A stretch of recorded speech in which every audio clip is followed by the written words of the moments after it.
Diable Jump. Yo les bros, c'est Goji, j'espère que vous allez bien. On se retrouve aujourd'hui pour la petite review du chapitre 978 qui vient de sortir. Donc c'est assez cool, je m'attendais pas à ce que ce soit un chapitre aussi bien, aussi sympa, aussi beau surtout, parce que visuellement, pour le coup, on voit que Oda il s'est appliqué de ouf. Et donc voilà, j'ai décidé un peu de changer le format de cette review, parce que là je suis actuellement en train de bosser sur un montage pour dimanche qui me prend pas mal de temps. Donc voilà, je voulais parler de cette review de façon beaucoup plus simple et décontractée que d'habitude. Et donc voilà, j'espère que ça vous plaira. Bon alors comme d'habitude depuis déjà plus d'une vingtaine de chapitres, on tombe donc sur les fameuses mini-aventures de Lola etc et de Capone. C'est je pense la mini-aventure qui a été durant les pages les plus importantes de One Piece, c'est-à-dire les chapitres, le flashback de Oden avec Roger, Barbe Blanche etc. Et pourtant c'est la mini-aventure la plus random de l'histoire, c'est-à-dire qu'elle intéresse personne. Mais c'est pas normal. Cette mini-aventure, elle est pas normale. Forcément, tout le monde s'en bat les couilles, pour rester poli. Le problème, c'est qu'il y a sûrement un truc qui se cache derrière, ou en tout cas une signification à tout ça, mais on ne sait pas quoi encore. Et c'est vrai que pour le coup, j'attends beaucoup son dénouement, même si je la suis plus du tout, parce que elle doit bien avoir quelque chose, elle doit bien avoir une raison, quelque chose qui se distingue des autres, c'est pas possible. Donc on commence, et on peut déjà voir un truc qui m'a étonné, c'est qu'apparemment, Onigashima se trouve vraiment sur la neige, dans un climat hivernal du moins. Et ça m'a étonné, parce que non pas que ça nous a pas été montré, mais que la forme, la silhouette d'Onigashima de loin n'est plus rien à voir avec celle d'avant. Donc bien sûr, il y a pu avoir des changements, mais c'est vrai que c'est ce qui m'avait fait penser que Onigashima était finalement un endroit différent de l'espèce de silhouette qu'on voyait enneigée à l'époque. Bien il se trouve que non. Pour le reste, ils sont tous prêts, ils sont tous hyper déter à justement défoncer les Yonko, il n'y a pas de souci à ça. Et on peut voir le magnifique design interne d'Onigashima, qui cette fois la neige s'est arrêtée, étonnamment. Alors je sais pas si c'est une saison qui change aussi vite, ou alors si ça a une réelle raison particulière, peut-être qu'ils sont dans un coin un peu plus isolé. Tu viens de charger par contre? Oh, t'es sérieux mec? Ok, nice. Donc voilà, on peut voir que là, franchement, le design est incroyable, c'est super bien détaillé. Le crâne est bien sûr immense, quand on voit comparé au bateau, c'est vraiment assez massif. Là, et bien sûr, il y a un truc qui m'a intéressé, c'est l'espèce d'énorme sabre qui est donc planté dans le sol et qui a à peu près la taille, on va dire, du crâne. En termes de proportion, c'est un sabre normal comparé à celui du crâne. Alors là, bien sûr, on peut penser mille et une choses, mais vu l'espèce d'usure qu'il y a autour du Tsuba, donc la garde du katana, ça doit être là depuis un petit moment. Donc, je suis pas sûr que ce soit qu'un élément de déco. Pour le coup, je pense que c'est plus quelque chose comme, eh bien peut-être un sabre qui était déjà là à l'époque et le crâne a été construit peut-être autour, ou alors ça a été tout simplement là à l'époque. En tout cas, le sabre m'a vachement intéressé, le katana m'a vraiment été intéressé, et je crois que si je dis pas de bêtises, Oz à l'époque, Oz Junior du moins avait une sorte de lame, une sorte de katana aussi, donc faudrait que je check ça, mais c'est hyper intéressant. Voilà, tout le reste est super beau. C'est marrant qu'il y ait des espèces de renards qui gardent le temple, entre guillemets. Normalement, c'est souvent des lions et des chiens. Non, c'est vraiment très beau. C'est vraiment hyper intéressant et hyper... c'est gigantesque, ouais, vraiment. On peut voir qu'ils font tous la fête, etc. Et... là du coup Usopp nous fait part de son expertise au snipe qui était assez ouf là pour le coup, mais on se rend pas compte de la précision que ce type il a pour décocher quand même à plusieurs, on va dire dizaines de mètres, peut-être même plus d'une centaine de mètres, une balle donc en pleine tête du sbire de Kaido. Je pense qu'il se rapproche pas mal du niveau de son père en vrai. Là on arrive à la scène qui m'aura fait pas gueuler, hein, je vais pas non plus partir dans l'extasie de ouf, mais j'ai insulté Kinemon à ce moment là parce que genre, les bateaux qui coulent à leur arrivée, c'est parce qu'ils n'ont pas besoin de bateaux de retour. C'est-à-dire qu'ils sont tellement déterminés à mourir sur place, à achever leur travail et ainsi finir, en fait, tout simplement, ne plus vivre, se sacrifier, que les bateaux de retour n'ont même pas été imaginés. Et c'est le cas pour tous les samouraïs. Je trouve ça ouf. Je trouve ça vraiment trop ouf. Parce que, du coup, ça confirme encore plus cet aspect de mort en fait à la fin d'Onigashima. Ça confirme encore plus cet aspect de seppuku géant, hein, le suicide collectif des samouraïs. Enfin bref, c'est juste incroyable et là je dois avouer que j'ai lâché un gros putain de merde. C'était énorme. Bon bien sûr comme le dit Jinbei, ils ont toujours moyen de récupérer quelques bateaux par-ci par-là, mais comme le dit Brook aussi, ça démontre la détermination des samouraïs qui est juste insane, vraiment pour le coup.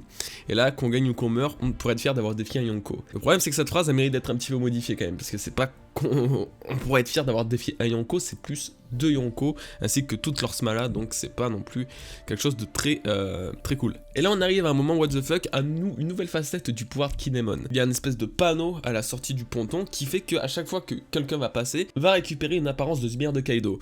C'est-à-dire que là on va voir les Mugiwara, Ekid, etc. Enfin bref, tous les samouraïs dans une tenue propre au sbire de Kaido, qui est quand même, on va pas se cacher, cool, même si elle fait un peu sadomaso, mais elle est quand même assez stylée. Le truc, je me demande comment Kinemon peut avoir accès à ce genre de vêtements. Comment marche son fou du démon? Est-ce qu'il doit déjà avoir vu un de ses vêtements pour le reproduire? Est-ce qu'il doit en avoir touché un?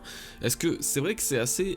cet aspect-là du fruit de démon de Kinemon est encore assez mystérieuse. Mais en tout cas, elle nous gratifie de scènes quand même plutôt pas mal, plutôt pas mauvaises, assez stylées quoi. J'avoue que voir Luffy comme ça, qui n'a d'ailleurs plus sa cicatrice de ce que je vois, alors peut-être c'est une erreur, peut-être c'est un oubli d'un assistant ou d'Oda, mais j'avoue que là il a plus sa cicatrice et ça... Même Zoro d'ailleurs, non je pense que c'est juste global, ils ont peut-être pas leur cicatrice, c'est tout, voilà. Mais en tout cas ouais c'est assez stylé. Là ça y est on arrive à la partie interne vraiment d'Onigashima, donc c'est-à-dire dans le temple de Kaido, etc. Donc on peut y retrouver Apu Scratchman, la poucave, qui lui alors il passe sa meilleure vie, c'est-à-dire c'est le DJ en fait d'Onigashima, c'est quoi ce rôle à la con claqué quoi. Le mec t'as fait quoi dans ta vie? Bah j'ai été DJ au Onigashima. Bah ok.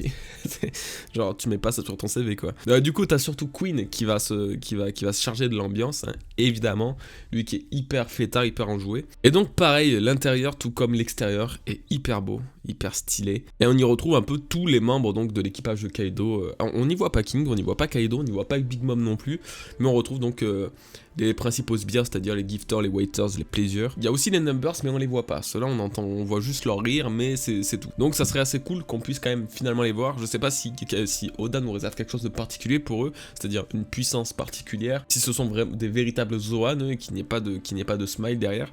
Bref, je pense qu'ils doivent être vraiment particuliers pour le coup pour être aussi teasés, hein, et qu'on les ait vus depuis plus de 20 chapitres là maintenant. Et c'est là on rentre dans le vif du sujet avec les Tobiropo, qui ont été donc teasés pas la semaine dernière, du coup dans le dernier chapitre. Donc non, il n'y aura pas de fils de Kaido malheureusement, ou du moins pas officiellement. Mais les Tobiropo ont été donc teasés, alors même si je dois avouer qu'au niveau du dialogue, je me suis retrouvé assez vite paumé. Leur design, eux, a fait plutôt, je trouve, l'unanimité. Donc on y retrouve bien sûr Drake parmi eux, mais on retrouve surtout donc Ulti, Page One, donc le fameux Page One qui s'est pris dérouillé par Sanji, Woizuo, Black Maria et Sasaki. Alors il faut savoir que ce sont 5 personnages qui ont donc un lien avec les jeux de cartes de n'importe quelle nation ou pays du monde.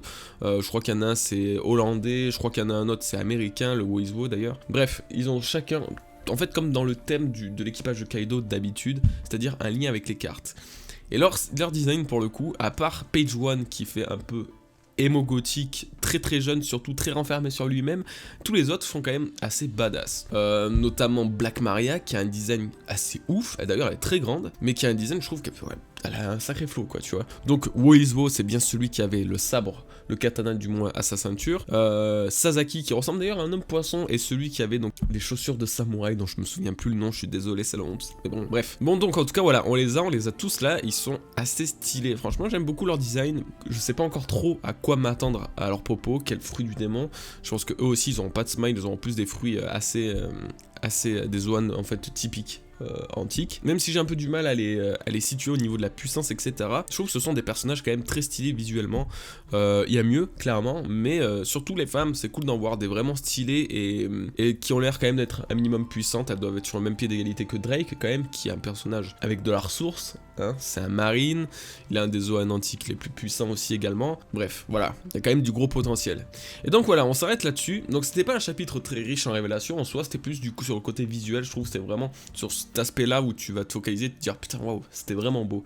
Et c'est vraiment le cas, c'était vraiment beau. Pour le reste, on n'a pas réellement de révélations. On a encore pas de chapitre la semaine prochaine, c'est dans 2 semaines que le chapitre 979 sort, qui risque évidemment d'être assez ouf. On va peut-être avoir réellement la révélation de qui est le fils de Kaido, peut-être, ou alors il va falloir attendre encore quelques chapitres, c'est un petit peu le problème quand il y a ce genre de révélation. En tout cas voilà, pour le reste ça a l'air d'être sympa. En tout cas, il y a quand même 2 choses à noter dans ce chapitre. Kanjuro n'est pas encore arrivé donc sur Onigashima et donc il n'a pas encore donné son rapport. Est-ce qu'il y a eu un problème entre temps? Est-ce qu'il a décidé de faire un détour? Est-ce qu'il s'est passé un truc avec Momonosuke? On sait pas, mais c'est pas normal. Et puis d'un côté, t'as Kaido qui a convoqué justement les Flying Six, les Tobiropo, pour une certaine raison. Donc est-ce que justement c'est peut-être dû à l'infiltration, peut-être dû au rapport de Kanjuro, peut-être il a vraiment fait son rapport, et donc les Tobiropo vont être demandés pour, on va dire, garder les lieux ou attaquer l'alliance des Mugiwara et des pirates et des samouraïs. Bref, voilà, en tout cas j'espère que cette petite review, réaction live à chaud, un peu, je ne sais pas quoi, vous a plu, hein. On se retrouve donc dimanche les bros pour une nouvelle vidéo, j'espère qu'elle vous plaira,